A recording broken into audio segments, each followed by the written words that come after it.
Chargesheet সেই chargesheet প্রকাশ করে অমিত শাহের সুর সপ্তমে এসআইআর নিয়ে নিশানা করলেন তৃণমূলকে।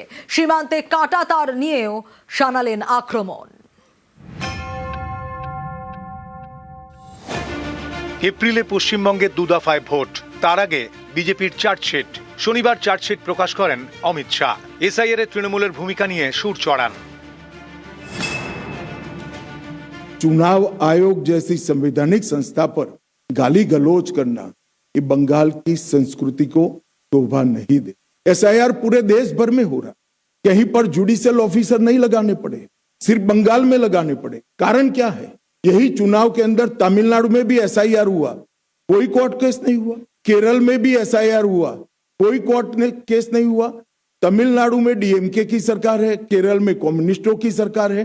बंगाल में ऐसा क्या हुआ कि सुप्रीम कोर्ट ने जुडिशियल ऑफिसरों को लगाना पड़ा? इस बात का जवाब ममता बनर्जी ने बंगाल की जनता को दिया। आपके डिस्ट्रिक्ट मजिस्ट्रेट निर्भीक रूप से काम नहीं किए, इसलिए सुप्रीम कोर्ट ने जुडिशियल ऑफिसर्स को लगाना पड़ा है। और एसआईआर पर वो जो आरोप कर रही है, मैं आज बंगाल की जनता को पूछना चाहता हूं, जो घुसपैठियों को वोटर बनाकर यहां रखा गया है, उनको क्या बंगाल का भविष्य तय करने का निर्णय देना है या नहीं देना है? वो बंगाल की जनता ने तय करना है। मैं भारतीय जनता पार्टी की ओर से स्पष्ट कर देना चाहता हूं, सिर्फ वोटर लिस्ट से नहीं, देश भर से एक एक घुसपैठियों को हम चुन कर देश के बाहर निकालने के लिए संकल्पबद्ध है। और ये मेरी पार्टी का एजेंडा है। ममता जी को जो आरोप लगाना है वो लगाएं। ভারত বাংলাদেশ সীমান্তের মধ্যে একটা বড় অংশ পড়ে পশ্চিমবঙ্গে।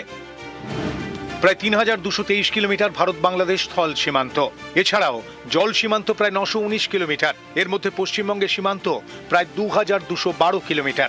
অমিত শাহর দাবি, পশ্চিমবঙ্গ বাংলাদেশ সীমান্তে প্রায় ৬০০ কিলোমিটার কাঁটা তার নেই। এ নিয়ে তিনি সুর চড়ান।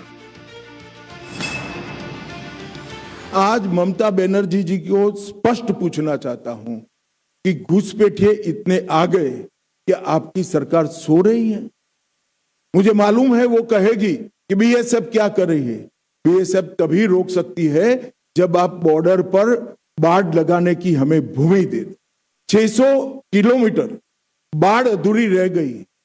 हमारे होम सेक्रेटरी यहां आकर आपको मिलकर गए, मैं खुद आकर आपकी ऑफिस में मिलकर गया, मगर आपने बाढ़ लगाने की भूमि नहीं दी।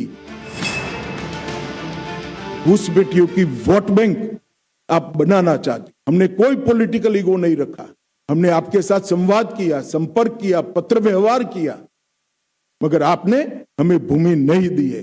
कोई बात नहीं ममता दीदी, आपके पास बहुत कम समय है।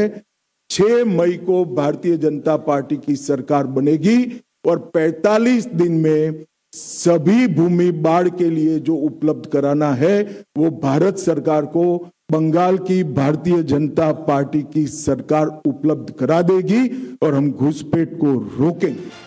न्यूज़ 18 बांग्ला।